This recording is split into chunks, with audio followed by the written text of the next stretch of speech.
On va rêver, hein, le Front National, le Rassemblement National, c'est juste de la cosmétique. Hein. C'est des ceux qui disent que c'est l'occasion de faire sauter Macron aussi, vous en pensez quoi? Mais faire sauter quelqu'un, individualiser autant le combat politique, je trouve que ça n'a aucun intérêt. Alors faire sauter Renaissance, on va dire ça comme ça. Non, on ne fait pas sauter ni Renaissance ni un homme, on fait sauter une trajectoire politique. Voilà, une trajectoire politique. Mais on ne fait pas sauter ni un mouvement ni des hommes. C'est pas comme ça que ça. Enfin, moi, en tout cas, c'est pas mon avis. Je considère que c'est pas comme ça qu'on peut avancer collectivement et vivre ensemble collectivement. Quoi. Alors de les rendre minoritaires, on va le dire comme ça, pour atténuer encore. Non, mais pour.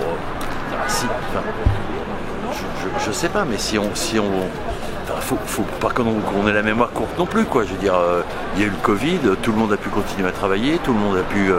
Voilà, ça a un prix, ça coûte de l'argent, quoi. Hein, voilà. Il y a eu l'inflation, il y a eu des chèques énergie, etc. C'est peut-être pas bien, j'en sais rien, c'est peut-être pas ça qu'il fallait faire. Je sais pas, mais il y a eu tout ça. Donc attaquer ce qu'a fait Macron là-dessus, je trouve ça.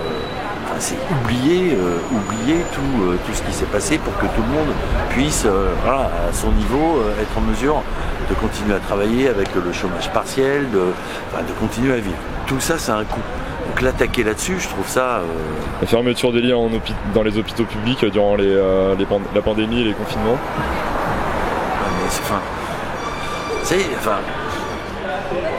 Le budget de l'État, c'est comme le vôtre. Voilà, c'est comme le vôtre. Il y a des moments, il faut choisir. Choisir, c'est renoncer. Voilà. Il y a des renoncements qui sont difficilement acceptables, mais il faut bien... je veux dire, c'est un truc fermé, quoi. C'est un truc fermé. Donc il y a un moment... Moi, ça me fait pas rire. Moi, ça me fait pas rire de voir mon cousin, en l'occurrence, il habite en province. Pour avoir un rendez-vous chez le dentiste, c'est 6 mois. Ok. Maintenant, faut pas non plus avoir la mémoire courte, quoi. On paye aussi l'histoire, quoi. L'histoire, c'est la police de proximité supprimée par Sarkozy. L'histoire, c'est je sais plus comment ça s'appelle, le truc pour les médecins réduit. Oui. Donc, il y a un moment, voilà. Ça, en fait, c'est une continuité des décisions politiques, plus que la responsabilité d'un parti ou d'un autre en particulier. Ouais, c'est qu'il y a un moment, il faut dire ça. De toute façon, c'est pas compliqué, hein. Les mecs, on les voit, ils arrivent, ils ont des cheveux noirs. Le gars Attal, il a les cheveux blancs. Donc, il y a un moment, voilà. C'est des boulots, moi, j'en veux pas. Hein. Je veux pas me battre pour y aller, quoi. C'est déjà bien qu'il y ait des gens qui veulent le faire, quoi. Mais voilà, quoi. Moi, je pense qu'on peut critiquer, qu'on peut. Moi, il y a. Vous êtes satisfait, vous, du quinquennat de Macron et de là où il en est aujourd'hui dans son... Ça dépend de quoi on parle. Je vais vous faire une réponse de Normand, mais ça dépend de quoi on parle. D'un point de vue économique et de la représentation de la France en Europe et dans le monde, je pense qu'il y a un bilan hyper positif. Voilà, la France a retrouvé de l'attractivité. Il n'y a qu'à voir Vivatech, le nombre d'entreprises qui viennent. Voilà. Après, d'un point de vue, là, je vais parler des provinces. D'un point de vue, là, le bilan, il est plutôt, on peut pas. Puis après, il y a l'attitude du bonhomme. Le mec, il est hyper intelligent, mais il n'a pas besoin de le faire voir, quoi. Donc, mais tout ça, c'est des choses qui s'apprennent. C'est le plus jeune président qu'on a eu depuis. C'est des trucs qui s'apprennent. Il y a des conseillers autour, normalement, qui sont là pour ça. Donc, mais évidemment qu'il n'a pas tout réussi, évidemment. Mais si ça n'avait pas été lui, on aurait eu quoi? Donc voilà, moi j'ai pas de. Moi j'ai beaucoup cru en Glucksmann, j'ai voté Glucksmann. Vous pensez que si le parti Glucksmann avait été majoritaire aux européennes, ça aurait pu avoir des conséquences positives, disons parce que Glucksmann est juif et que l'antisémitisme s'est invité dans la campagne, ça n'a rien à y foutre. Mais bon, il suffit de voir la garde rapprochée de Marine Le Pen, Lousteau, Chatillon, ces mecs-là, ils sont très heureux là, ils se disent qu'ils vont pouvoir casser du PD et puis des mecs de gauche. Donc voilà, avant de dire qu'ils vont casser du juif. Donc et puis après chez les filles c'est pareil, on cache l'antisémitisme derrière un nouveau mot, l'antisionisme. On peut très bien ne pas être du tout pro-sioniste et. Pour vous, c'est un non-sens? Je dis pas que c'est un non-sens, je dis qu'on mélange tout. Voilà, on mélange tout et. Économiquement, vous trouvez que le programme du nouveau Front Populaire il pourrait tenir la route ou pas? Je sais pas si vous l'avez regardé un peu. Oh, bien sûr que j'ai regardé. Ouais. Je sais pas, quand on écoute Piketty, il dit que c'est possible. Voilà. C'est quand même un type qui a du poids. Voilà. Quand on l'écoute lui, il dit que c'est possible. Après, moi, qui a un peu de notion économique, je sais pas comment ils vont faire. Parce que c'est bien beau de dire qu'on va aller piquer aux gens qui ont de la thune.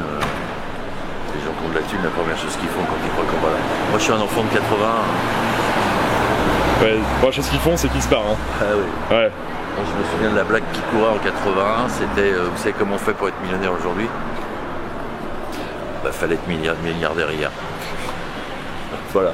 Donc, non, mais voilà. Moi, ça, c'est des trucs qui sont possibles à partir du moment où on sort de ce libéralisme, comment on va dire. Mais du coup, de façon mondialisée, là, on parle même plus que de la France. Voilà. Ouais. Et c'est pour ça que je dis, je vois pas comment on pourrait faire. Après, ce qu'il faudrait pas montrer l'exemple. C'est peut-être un peu idéaliste ce que je suis en train de dire. Non, mais... si, la France des Lumières l'a fait déjà, donc ouais. Mais quel exemple on va montrer si c'est le Rassemblement National qui lundi matin... Donc voilà, il faut choisir ses combats. Voilà. Et moi j'avoue que très franchement, si c'est pour voter, Front Populaire, comme chez moi c'est une écologiste, j'ai pas de problème. Si c'est Aymeric Caron, j'ai un gros problème. Ah ouais. Pourquoi Aymeric Caron particulièrement? La France Insoumise d'accord, mais... Ah bah alors lui... Ouais. Voilà. Je sais même pas quoi répondre. Je pense la réponse elle va de soi dans ce qu'il dit, quoi. Ok. Pense à ses prises de position notamment autour de Gaza et d'Israël ou... Il y a ça, il y a ça, et puis il y a les autres conneries sur les animaux. Moi je suis d'accord, mais occupons-nous déjà des gens qui dorment dans la rue, après on verra si on pourra faire voter les chats, je sais rien. Enfin voilà quoi, je sais pas. Non mais voilà quoi, donc on est à un moment particulier là. Dans LFI, là je parle des LFI, moi c'est, heureusement je trouve que Manuel Bompard a été, comportementalement c'était le meilleur du débat des trois, comportementalement. Il a coupé la parole à personne, il a écouté, etc. Mais je pense que s'ils n'avaient pas bordélisé l'Assemblée nationale comme elle a été bordélisée, ils n'en seraient pas là aujourd'hui. Voilà, et bordéliser les institutions. Pour vous, quelque part, ils sont à la hauteur de leur réputation, quoi. Enfin, ça vient pas de nulle part. Mais non, ça vient pas de nulle part, parce que... Et c'est vraiment ça le cœur du problème par rapport à la France Insoumise, pour vous, du coup? C'est sûr. C'est un truc, bien sûr. Question de comportement... Comportement... de bienséance, si je puis dire. Non, mais Mélenchon, moi je suis suffisamment vieux pour avoir connu Mélenchon au ministère de l'Éducation nationale quand il était, je sais plus quoi, secrétaire d'État à la... Ah merde, comment ça s'appelle Oui, je l'ai pas non plus malheureusement. L'alternance, mais bref. Comment ça s'appelle le contrat? Bon bref, il était bon quoi, il était bon. Je sais pas ce qui s'est passé. Voilà. C'est un type qu'on pouvait écouter, qui avait un discours, qui était un peu trimin, etc. Voilà. Et ce qui s'est passé à l'Assemblée nationale, là, moi je trouve ça... Pensez à quoi en l'occurrence comme événement, celui... Tout, au drapeau palestinien, avec Sébastien Delogu, aux engueulades, aux invectives, voilà,